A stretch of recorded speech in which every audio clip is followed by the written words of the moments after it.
This is part 9 of 25, Reverend Bernard Sykes, taken from Good Little Boys Go to Heaven by Stukin, available at Amazon. This was written in 2011. Summer 1954, East Texas.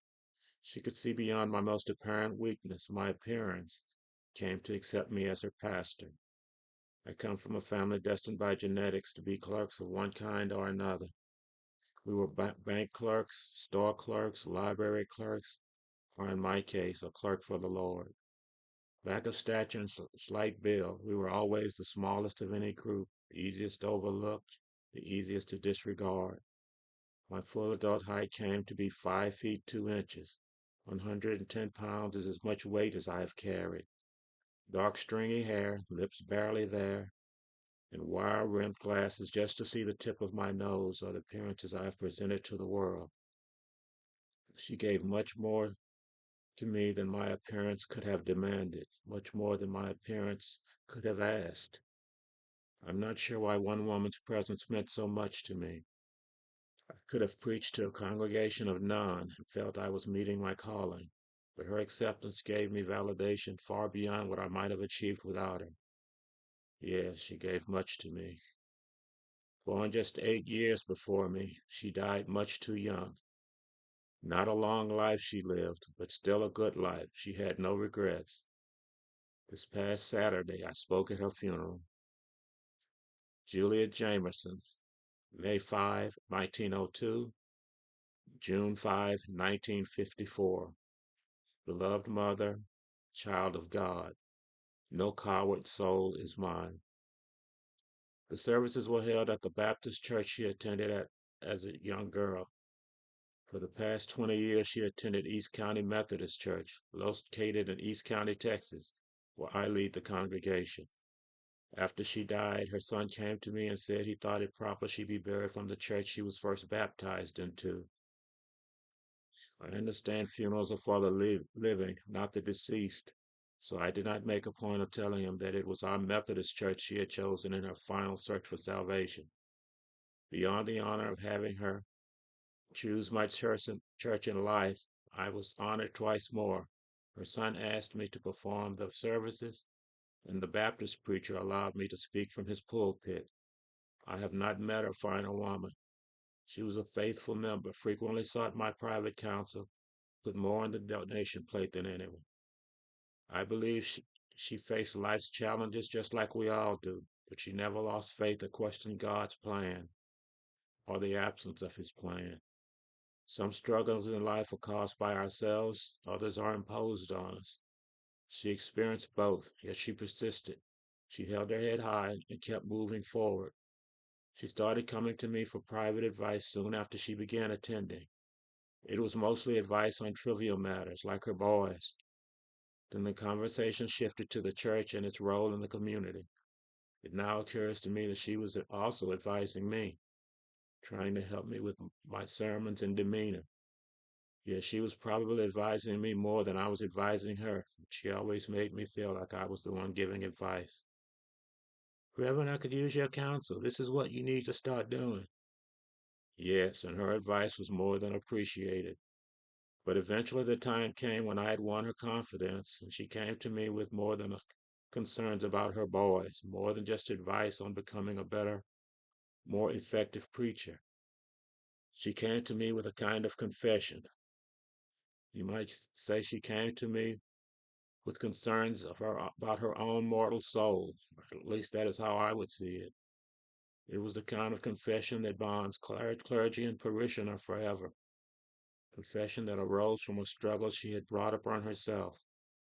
When I spoke of her acceptance, it was important because it earned me the acceptance of this entire community. I wasn't born in this place or among these people. In many ways, she was these people. She was the county's leading citizen, if I can use such an old-fashioned term. Her family has long been the most respected here among these folks. Her family nearly built the town at the heart of the county. She inherited a significant fortune from her father while attending our services, but he was very humble about her wealth she had received. She lived on the same modest house on the same small parcel of land her father had given her as a wedding gift. Still, she began to share generously with our church. The church was slow to develop after its founding, which happened a few years before she found our door. But after she started attending services, the church took root. It was as much her support as my leadership that led to the church's expansion. No, I knew it was more her presence most of the congregation gravitated to, not my sermons, but I told myself at the time it was the relevance of my sermons to their lives. Like I said, I wasn't born here. I'm not truly one of these people. Most families migrated here generations ago, but we get some just passing through. Those who have firmly established roots here have become a part of the land and this county's history. And they are good people, though not prosperous. Most struggled greatly during the 1930s, and many still haven't regained their full footing. I was born and raised in a small town in North Carolina, and it was there I first came into the service of the Lord. My entrance into the service probably happened in the same way most servants are introduced, through the influence of someone who had previously been called. I was about a year away from finishing school when I was called. I was called by Pastor Jacob Young, a visiting pastor from Raleigh. When I heard him, I could not believe what I was hearing. I could have sworn I was actually hearing God Himself speak to me. His booming voice, perfect diction, clear and focused eyes, prominent regal nose. He was sent from God, that was certain. I hung around after he finished his service, practically running circles around him, trying to get his attention. He finally noticed me broadly and said, "Hello, son.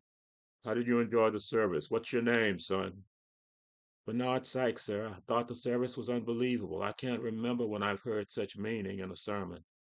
He resumed his smile and said, "All scripture has meaning. It is relevance that sets some apart from others. Sermons with scripture you can apply to your own life and experience, those are the ones that tend to stick with you. Every sermon is important its own way, though. Well, take care of yourself, Bernard." I continued attending services at the same church where I was baptized, but our pastor's words did not resonate with me. I heard his words and followed along as he read scripture from the Bible, but I was not moved the way I had been by Pastor Young. I felt the Bible held much more depth than our pastor could understand. I tried to seek private counsel from him. I was disappointed by his attitude toward me, someone who had received a calling. I thought he would see that I was different, but I felt like just another sheep in his flock. At least that's the impression I got. For every question I asked, he responded with a quote from the Bible. He simply repeated what he had memorized. He could understand their meanings, but not their relevance. I knew I had much to learn, but he made it clear he had no intention of teaching me anything. I started studying the Bible on my own, but independent study can only take a person so far. Soon I decided it was the right time to travel to Raleigh, seek advice from Pastor Young. It was only a couple of 100 miles, but it felt like it took 100 days for me to get there. In truth, it only took a couple of weeks, riding on the back of passing wagons, doubling up on horseback, or walking to reach Raleigh. Raleigh was much larger than the town where I had lived. I felt like a man in a small boat out in the middle of a great ocean of people. I asked nearly everyone I passed on the streets of Raleigh if they knew of Pastor Young's church.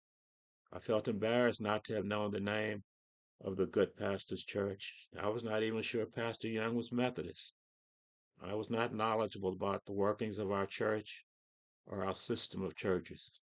It took me nearly a week to find someone who knew the pastor. He told me the pastor's church was actually outside of Raleigh. He pointed me in the right direction and told me to ask for instructions to the Methodist church. It was during the 2 weeks from the time I left home until I found Reverend Young's church, this period of sleeping wherever I could find a soft spot, that my eyes were open to the human world as a whole. I squatted in open fields, slept under the open sky with no cover of any kind, ate food handed to me by someone I was never sure who, I looked into the eyes and hearts of people I'd never noticed before, people with no homes, no steady food source, no prospects for the future, no hope. This experience only deepened my commitment to service. This time it only strengthened my faith. I had known poor farmers who scraped by to feed their farmers, but I had never known men who had just given up on life, struggled to lift their heads each morning, and lay their heads down at night as if they would never lift them again. The year was 1927, and worse hardships still lay ahead for these people.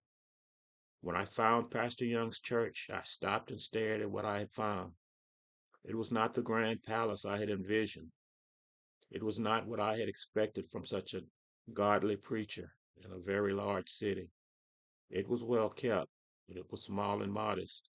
I'd imagined Pastor Young to be the pastor I dreamed of becoming, with a large congregation and a large church that was the heart of the community. I imagined enormous stained glass windows, two 20-foot high doors guarding the entrance, an enormous tract of land. I was not disappointed, no, not at all, but I was humbled. I had a bit of a chuckle at my innocence. I could not conceive of the Methodist Church's role in the world then. I had never even thought of its scope, influence, and power. I had not looked any further than the Bible and the church I had been baptized into. I had never given any thought to what being Methodist meant, or that we were in any way different from other Christians. I was to learn differently, though. I was amazed at what I observed when I opened one of the two doors that led into the church. The church looked small and ordinary from the outside, but almost majestic inside. It seemed twice as large from the inside as from the outside. There must have been seating for a few hundred. Walking on the plush, ruby red carpeting was like walking on clouds. Two large thrones near the rear guarded the pulpit. Behind the two thrones, there was raised seating for 15 or 20, obviously the choir box. I walked up to the pulpit, but did not climb the 2 or 3 steps that led to it. I did not dare take such a liberty. I turned back to the congregation seating and smiled at the impressive sight I beheld. I walked over to the front pew on the left side of the aisle and sat. I sat there a few minutes before I fell asleep. A man's gruff voice, probably in his 60s, woke me. Hello, son, is there something I can do for you? Sorry, sir, I just got into town. I came here to see Pastor Young. He preached at our church several months ago. I have received the calling and I have come to seek his counsel. His face took on a somewhat wary expression. It was not until later that I learned things did not just happen that way. It took much more than just receiving the calling for a man to become accepted as a pastor in the Methodist Church. He nodded his head for a minute or so until words came into his head. Pastor Young usually spends Monday visiting homebound parishioners. Monday is the day he offers home comfort. Does he know you're coming? Have you been in correspondence with him? Is there a telephone where you're staying so that he can give you a call? It's no hurry, sir. I'm here to stay for a while. I'll catch up with Pastor Young at his earliest convenience. Does he offer counsel during the week? He's in and out every day except Monday and Saturday. If you want to see him at a specific time, you can make an appointment with his secretary. You say you're staying here for a while. Have you found work of any sort? Or do you have family here that you're staying with? I can't tell if you've eaten or not, but you look hungry. Work? I had not thought about how I might feed myself or where I might live beyond a few days. Mostly for food, I relied on what I later understood to be called soup kitchens. I would spend most of my day talking to the lost souls I crossed paths with, and around supper every day I would get caught in the flow of bodies into and through the kitchen. I haven't thought that far, sir. You haven't thought about food and shelter? Then you haven't thought at all. How have you been eating? Where have you been sleeping? When did you get into town? I've been in Raleigh for about a week. I've been eating with the men I've met on the streets. You really believe all you need is to announce you've received a calling and food and shelter will just appear? How old are you? 17. I've just not thought things all the way through, I guess. However, I will be able to make do. I have no doubt about that. He let out a groan. Come with me, boy. I followed him down the aisle toward the back of the church. He pushed open one of the doors with a quick shove, and I went out after him. He turned to the right and followed the street past an open field. He pointed over to the field and said, That's where the younger parishioners play their games. What ball games do you play? Kickball was the only game I ever remember playing, and I had not played that since I was a small kid. I told him I do not have the time to participate in any ball games. He gave me another sideways glance, but refrained from asking any more questions that he probably knew I could not provide, and answers that he could not accept as reasonable. We followed the street until it met another street. He stopped at the crossing and pointed out down the other street to his right. He told me, About half a mile down the street, there's a shelter that will provide you with a few days' housing. Someone there can point you toward a soup kitchen. He gave me his name and told me to mention it to anyone there, and the shelter would assist me. I walked slowly to the shelter. Even before I reached it, I knew it was not the place for me. It was not pride. My belief in myself and the Lord made me realize I could never accept this sort of charity. This was a charity meant for the weak of body, mind, and spirit. I still had the heavens to provide me with shelter, and I ate so little that I was certain any portion taken from the line would not be missed. He recognized me right straight off. Hello, Bernard. It's a surprise to see you here in Raleigh. You in town visiting kinfolks?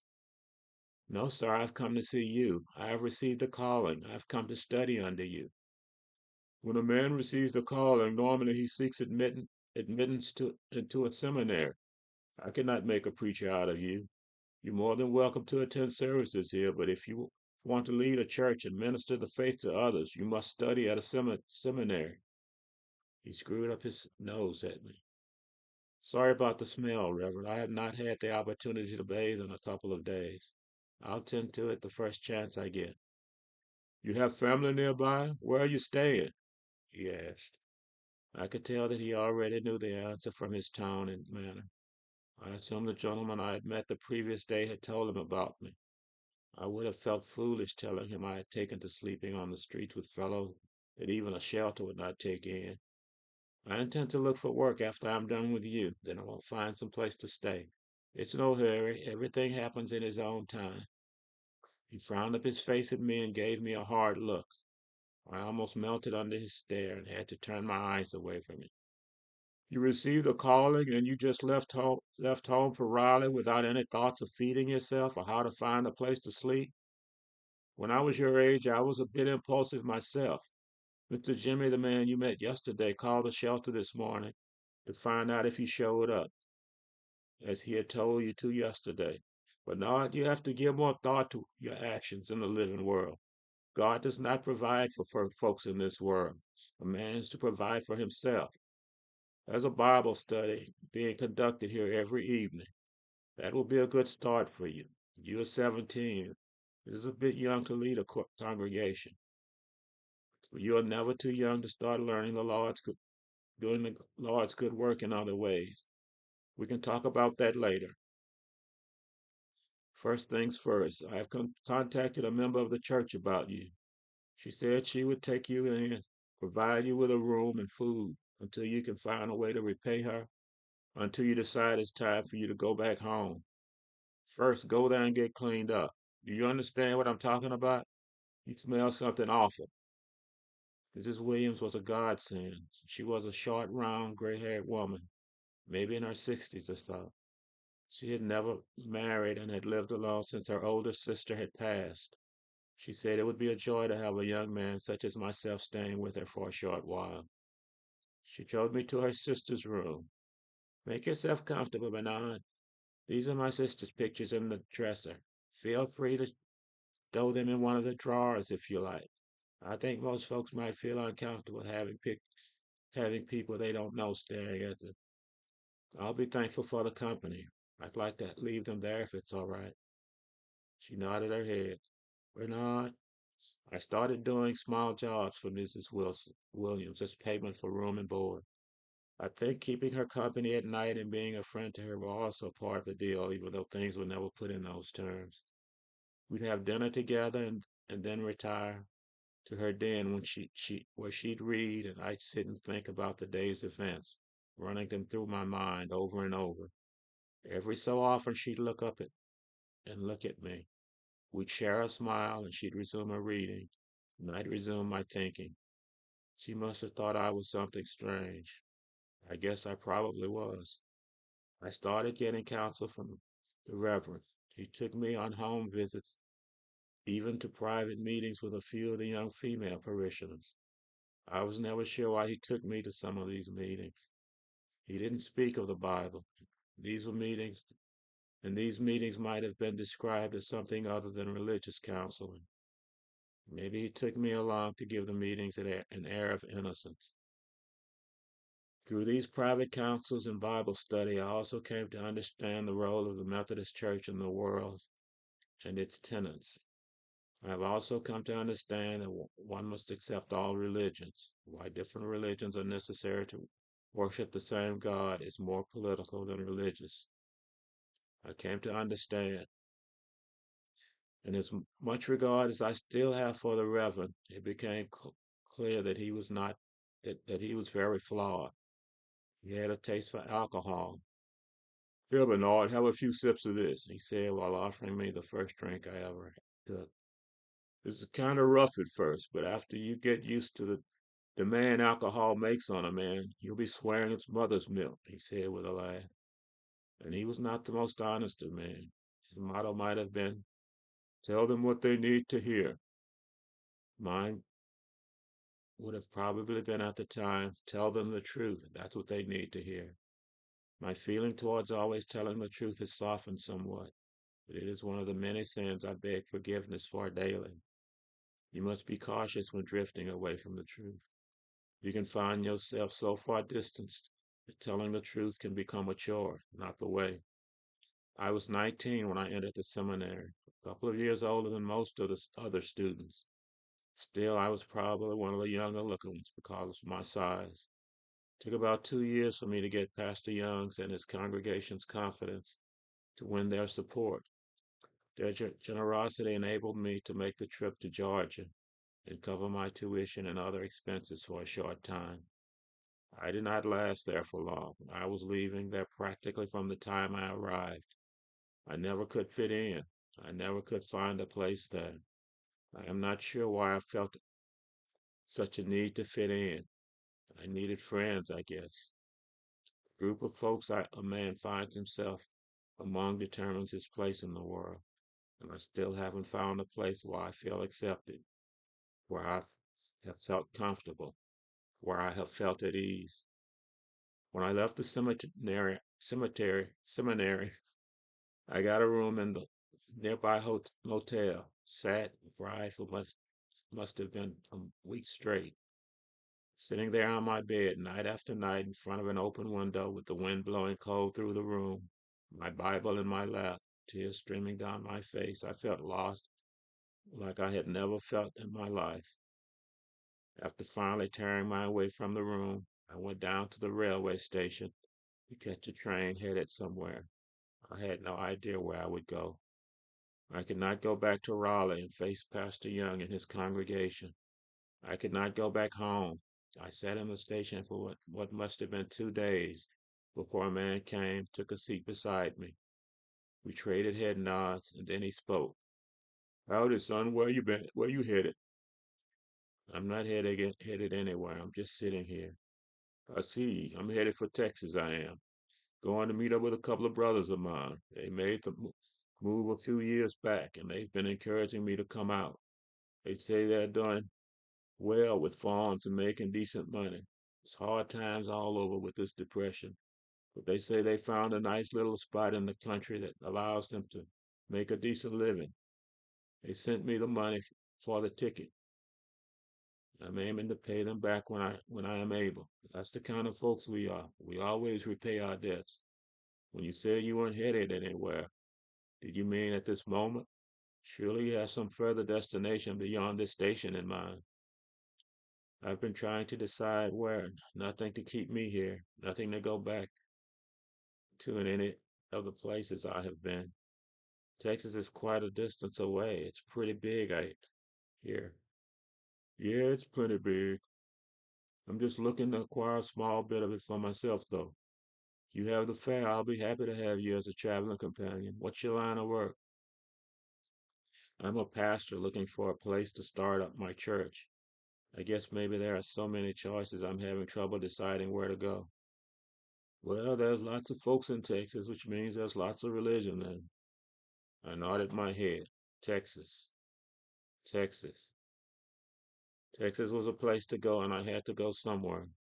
I was not sure if I was ready to start a church. I was not sure of how to start a church. I bought a ticket, and when the train pulled into the station, I boarded it with my new friend. My new friend was quite a talker. Unfortunately, he ran out of stories a couple of hours into the trip, kept repeating the same ones. At each station where we had to make a train change, I followed him off the train and on to the next. I never asked if he knew where he was going, and I never sought information from someone on the train, lying to ensure we were making the right connections. But each time we'd taken a seat, a man would walk by, take a portion of our ticket, give a smile, and then go on by. I sat staring at the countryside, watching land pursue land till land caught land, and the train would stop. Then the pursuit continued, and it grew dark, and I watched the dark chasing dark until the sun showed the countryside once more, and land resumed pursuing land. While we were waiting on our last train, the one that would take us into Texas, my new friend said to me, "This is the train. This is the one that would take us into Texas." I spent most of the month remembering each train I had to take, remembering the times they would arrive, the times they would reach their points where I had to depart. This is the last one. This takes us right into Texas. I began to ask myself, why Texas? But I stayed with my friend. It was his sense of calm that kept me by his side. I knew it would have to end when he met up with his brothers, but his sense of calm took me from Georgia to Texas through several changes of train to Texas. Why Texas? I'll know when I get there, I answered the question myself. This is my stop. You're welcome to come and stay with me and my brothers for a short while until you can get settled a bit. No, I am settled wherever I am. Thank you, but no. I can't ask any more of you than the company you have already given me. No, thank you, friend. No, I have to ride a bit further. I know when I have reached where I am going.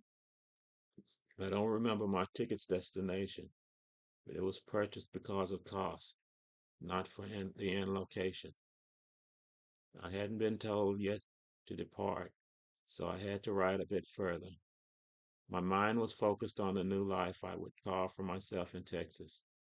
We said our goodbyes and promised to call in on the other if we were ever in the other's town. His town had a name he gave to me. I had no name to give in return. I laid my feet upon the soil of Texas in the county seat of East County. It was a nice sized town. I could see a bank, a sheriff's station, and a courthouse. Several other businesses from the train stop.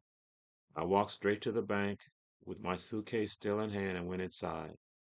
I asked for the bank manager and waited for him to come out in front to meet me. Good night, good day, sir. My name is Reverend Bernard Sykes. I have come looking for a congregation to lead. He nodded his head but said nothing.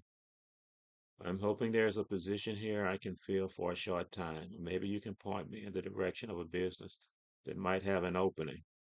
I understand things are difficult, but I ask very little pay, and I will be here for a very short time. What religion are you? Most of the people here belong to the Baptist church. I'm not sure we're in need of another church. We have a good Baptist preacher. It had occurred to me that this town might already have a Methodist church, and I might have to move on, so I did not hesitate to tell him my denomination. I just left the Methodist seminary in Atlanta, Georgia. I will see if there is a need for a Methodist church here. If there is not, I will move on. One of the first things we were taught in the seminary was that there is almost always a need for another voice, another path, another way. That's what I hope to offer here.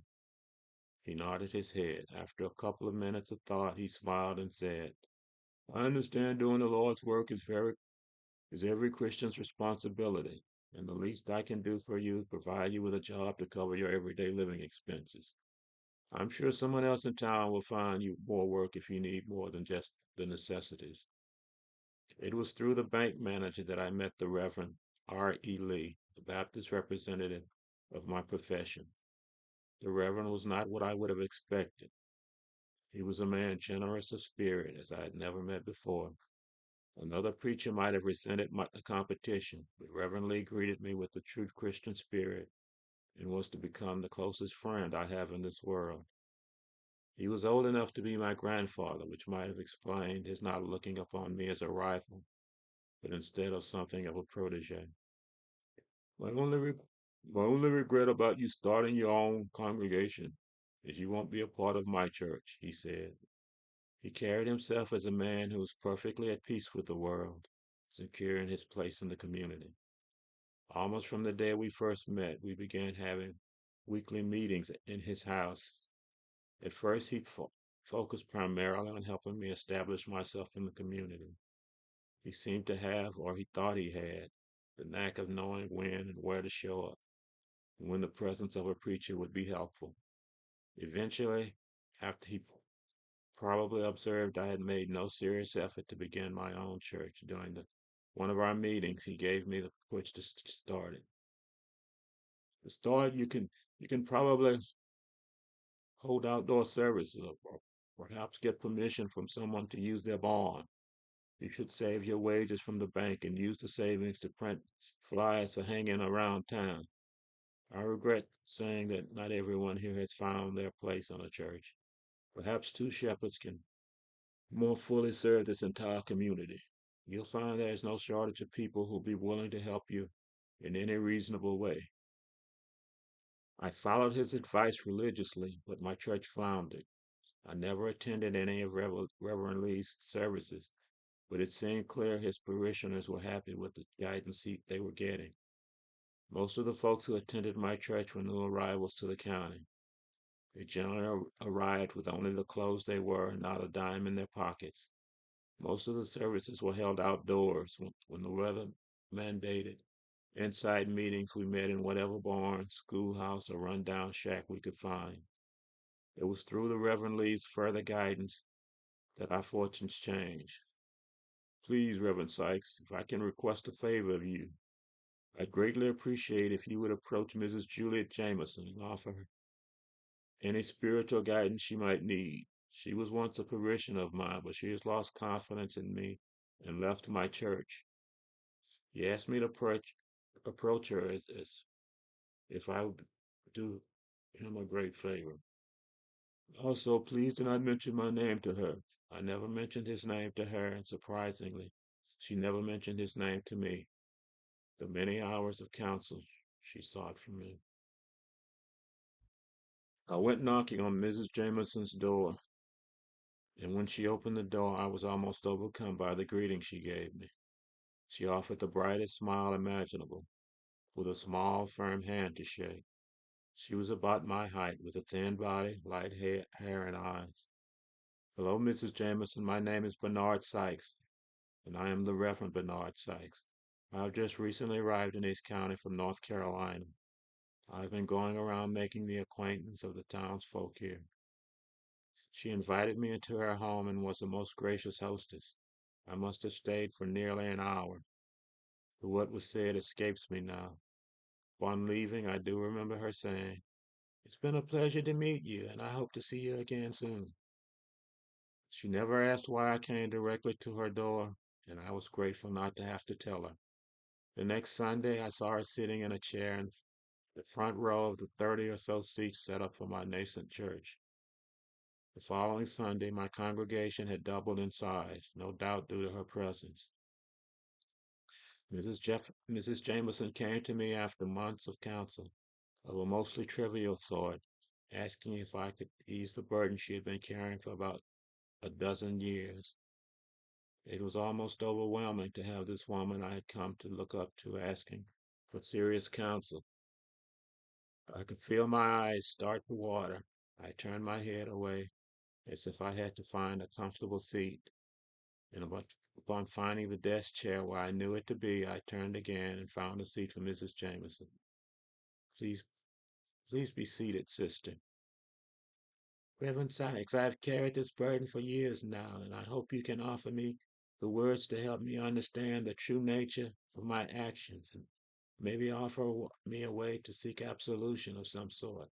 I'm not sure whom to seek forgiveness from, who I have wronged, whether there is a need to make amends, or how to make amends if possible.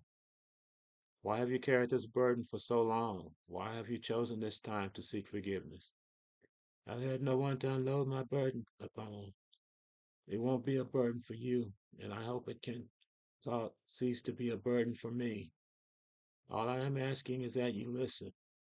You need not even comment if that is your choice. But I hope that telling my story to a man of the Lord in particular can ease my mind. Maybe it's the fact that you are still an outsider, if you can tolerate my saying so, someone indifferent to what I have to say. I don't mean to say that you don't care, of course. As a man of the Lord, you care. I mean, you don't really know this place or these people the way someone who grew up here might. That makes me feel somewhat safe in talking to you if you are willing to listen to all I have to say.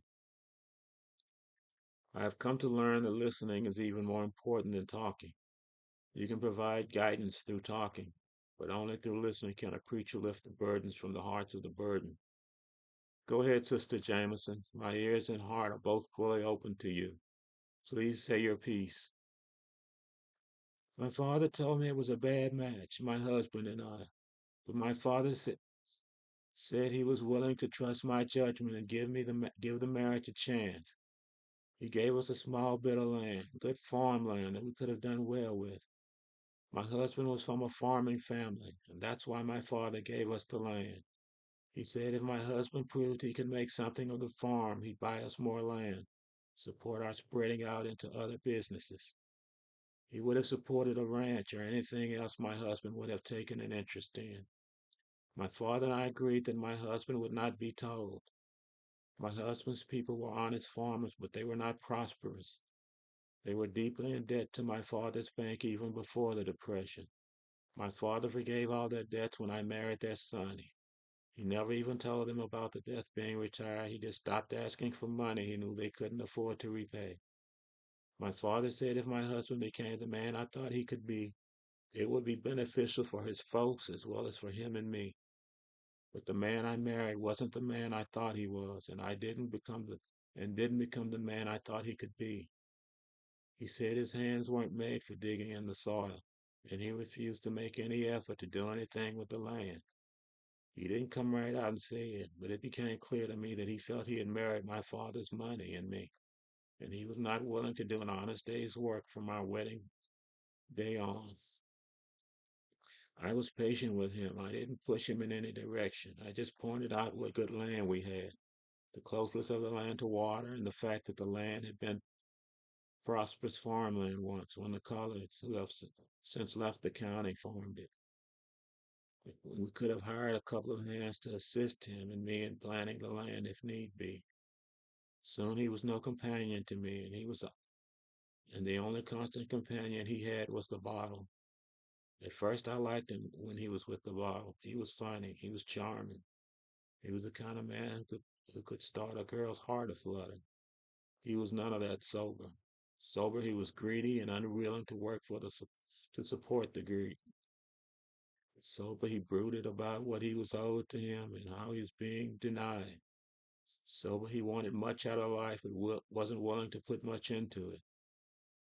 I was near the end of my rope when I found out I was with child. My oldest son, John Jr., Jack, was born.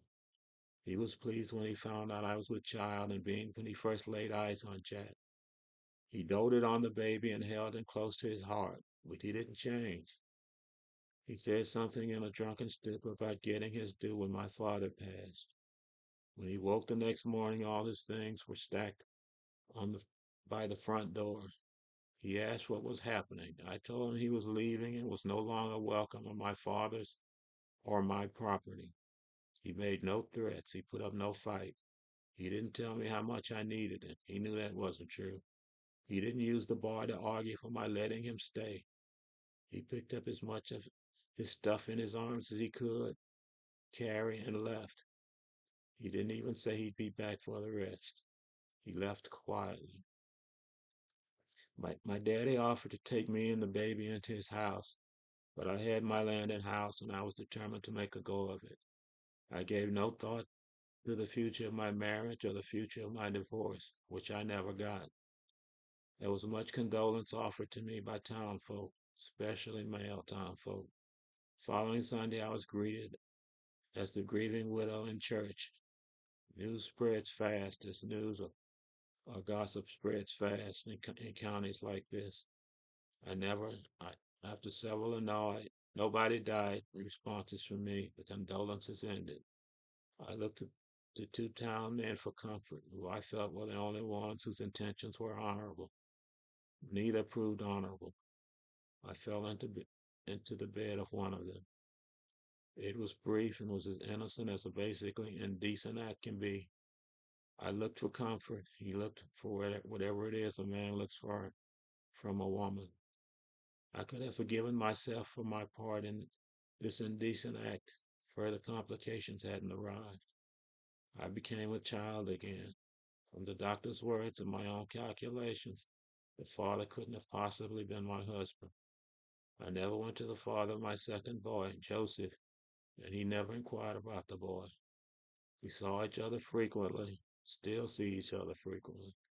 But even after I began to show, he never commented on the added weight I was carrying. A tip of his head and a sly smile were the greetings I got from him. I won't mention his ignoring his son. I never had any hopes he and I would be together as man and wife. I wouldn't have had him under any circumstances. I only wanted to paint you a complete picture. I figured it would have gotten out that I had been unfaithful to my marriage, that the, that the parentage of my unborn child was in question. The word never seemed to spread. No one ever suspected the truth. At least it never came to my ears that anyone did. No one except my husband, anyway.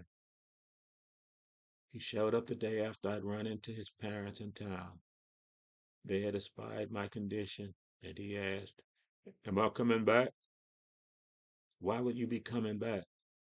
"I figured you might need a man around the house with a baby coming. Surely you need help with Jack and with the farm. Surely you need help to not be alone." "I don't need or want you, but you can come back if you can act like you want to be here. You never much acted like you wanted to be here before." He had to have known the child I was carrying was not related to him, but he never mentioned it, that I ever heard. I didn't even ask him to make any empty promises of trying to change. Give up the bottle, get your hand dirty in the soil, and keep decent hours at home. I didn't ask for any of that. I just nodded my head. He had changed. The joy that came along with his drinking was no longer there. He came to brood all the time, sober or not. He wasn't mean or disrespectful towards me, but he never gave up the scowl of an animal whose wounds could never heal. He wouldn't touch the new baby. He'd look off when I was nursing. Sometimes he'd pick up Jack and leave the house.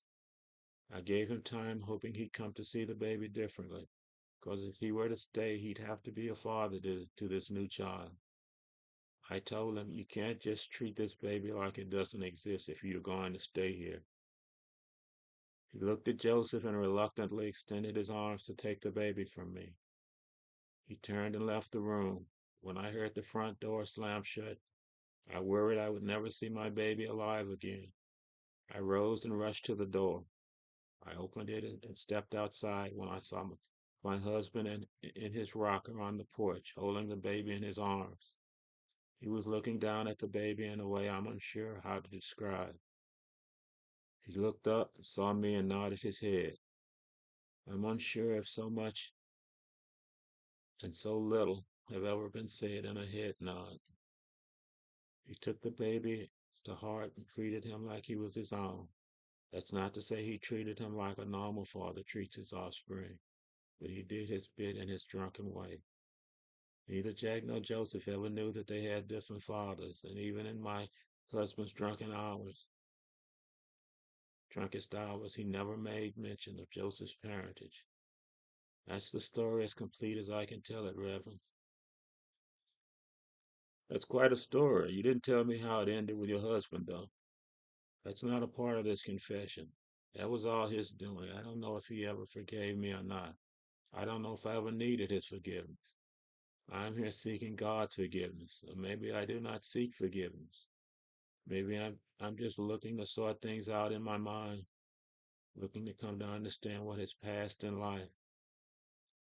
You didn't feel you were betraying him when you lay with with another? That wasn't anything to betray. In my heart and in my mind, he and I were done. Even after he came back, we never lay together again. He never moved to touch me, and I wouldn't have allowed it if he had. As far as I was concerned, he was a hired hand to do a half-assed job of looking after my land and a half-assed job of being a father to my sons. I suppose in my heart he never came back. But you can see in the eyes of God you sinned. I think that's a matter to be resolved between God and me. I let out a laugh. She joined me. Her arrogance startled me. I knew she was a proud woman. That was obvious from how she led her life. No apologies made, just full steam ahead. I think she had the confidence that can best be described as the confidence of the well-to-do. If you didn't commit the sin of adultery in your heart and mind, what sin are you confessing to? It's my sin of having a child outside of wedlock. Child born from sin is a lost child forever, is it not? It's a child born without the blessing of God, is it not? The sin of the parent are not the sins of the child. Original sin is not a concept I accept. I, I believe we are all born poor without sin, not of sin, and with no concept of sin. When you put men together, the concept of sin is created and must be carried. The idea of sin is that man must be shackled to be worthy of salvation. But I believe salvation is possible without any idea that sin even exists. Does a baby who has little concept of anything not deserve salvation? What about those born with deficient mental facilities? Does God not hold them in his heart even though they cannot conceive of sin, God, or anything else? I believe purity of heart is a man's birthright, and it is through the influence of others that the heart becomes sullied. She rose from her chair and extended her hand to me. Thanks, Reverend. It felt good to talk. There is so much of my life I feel I have to keep private, not for my sake, but for the sake of my sons. They have their happy lives with their happy memories, with their happy futures. I would never say anything that might rob them of that. I must go now. I hope we can talk again if you haven't been too put off by my confession of sorts. I think you have much more to confess than you realize, and I think you do need to seek forgiveness of God, but it's not my place to be put off by what you have said. It's only my place to listen and advise if advice is sought. I look forward to listening or talking to you further. It is strange to think about it now, but in spite of her infidelity and her non-contrition, I left the meeting with the feeling she was nearly the perfect woman. She had a way about her. I do not know what it was. How she looked me in the eye, the small wrinkles formed around her eyes when she smiled, chaotic hand gestures. She never sought private counsel with me again. Instead, she started overloading the donation box. The money was well used to help the needy, and there was much need. The church flourished. Some of the town's leading citizens came to attend my services. Things were good. I received a request from the Baptist preacher for a meeting over dinner. It had been several months since we had sat down together. Morning, reverently, I said while extending my hand. Morning, Bernard. Your church has really grown. It warms my heart in a way to see your church grow from nothing to a church that practically rivals my own. I have asked you here to ask you a few questions. If you feel it is best not to answer, I will understand. Mrs. Juliet Jameson is part of your congregation, I understand. How is she? I have not seen her in quite a while. She is good folk. It is always a great loss when you lose the confidence and trust of good folk. Has she spoken with you at all about my church? More specifically, has she talked to you at all about why she left my church? As time has passed, the exact circumstances surrounding her departure have become somewhat foggy in my mind. I knew her people way back. They have been in this county since before slavery ended. They were always good people. It pained me terribly when she left my church. I can't explain how severely and deeply. I was not certain what to think of the Reverend's words. He asked me a couple of questions, but he did not seem to seek any answers. He seemed to have aged considerably in just the past few months. I kept quiet and let him continue. A man is just a man. Some folks think a man can rise above being just a man. That makes no sense. I have erred in my judgment. As much as a man might try to atone for his actions, you cannot undo what has been done. Atonement by definition is always insufficient. Just tell me, Bernard, is Mrs. Jameson well? Have you been able to provide spiritual comfort to her? She is very well. She has a great inner strength. A man once told me, as long as there is life, there is hope. That sums up Mrs. Jameson. She has hope, and that hope gets her through all. He nodded his head, rose, extended his hand to me. I received word that Reverend Lee had passed less than a month later. The subject of Reverend Lee never came up between Mrs. Jameson and me. On the Sunday of his death, my congregation joined the late Reverend's congregation for services. The late Reverend's son led the congregation. Reverend Lee Jr. had his own church in Dallas, and in his meeting with me, he made it clear that he had left East County behind for good. He was leaving town almost at the same time he was putting his father in the ground. County was left to my church and me. The Baptist church found another preacher, but he made it clear upon his arrival that he and I were to be rivals, not colleagues. Mrs. Jameson did not show up for the Reverend's funeral. Her absence was conspicuous in my mind, but I'm not sure anyone else noticed. I had come to measure the start and end of most church services by her arrival and departure. The following service, Sunday, she was seated in the front pew of my church. During the procession, she stopped to shake my hand and thank me for the service. I asked her if she needed private counsel of any sort. She smiled and said no. I did not see her aging. I saw her every Sunday, but she never seemed to age. She came to look at me slightly. There was something between us, with me not being sure of what that was. I started a Bible study class that met on Tuesdays and Thursdays and attempted to get her to attend. After 2 weeks in her not showing up, I canceled the study. My thoughts of her never got out of hand, but in my hours of respite, I thought only of her. I imagined her sitting and thinking of me. When she fell ill, I fell ill.